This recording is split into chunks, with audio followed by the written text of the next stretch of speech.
మా ఇంట్లో ఈరోజు బెండకాయ పులుసు తయారు చేస్తున్నామండి. బెండకాయ పులుసు కోసం మేము తీసుకున్నాము కొంచెం బెండకాయలు, టమాటా, పచ్చిమిరపకాయలు, వెల్లుల్లిపాయలు, కొంచెం చింతపండు, ఉల్లిపాయలు, పోపులు తీసుకున్నామండి.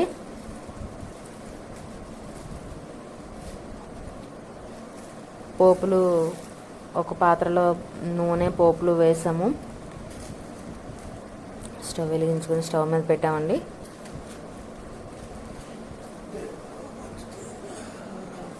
ఉల్లిపాయ కోసి ముక్కలు వేస్తున్నామండి.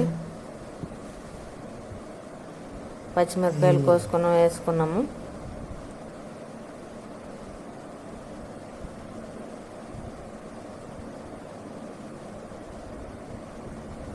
టమాటా ముక్కలు కోసుకున్నాము. తర్వాత బెండకాయలు కడిగి కోసుకుంటున్నామండి. ఉల్లిపాయ, టమాటా, పచ్చిమిరపకాయ, పోపులు, వెల్లుల్లిపాయ బాగా వేగేంత వరకు వేపుకుంటున్నాము. వేగిన తర్వాత ఈ కోసుకున్న బెండకాయ ముక్కలు వేస్తున్నాము. వీటిని కూడా మేము కాసేపు వేగనిస్తాము. మధ్య మధ్యలో కలుపుకుంటాము. వేగిన తర్వాత కొంచెం పసుపు, ఉప్పు,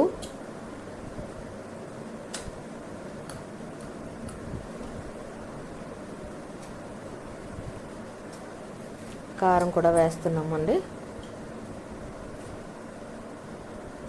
దాన్ని నీట్గా కలుపుకొని చింతపండు రసం వేస్తే బెండకాయ పులుసు రెడీ అయిపోయినట్టే.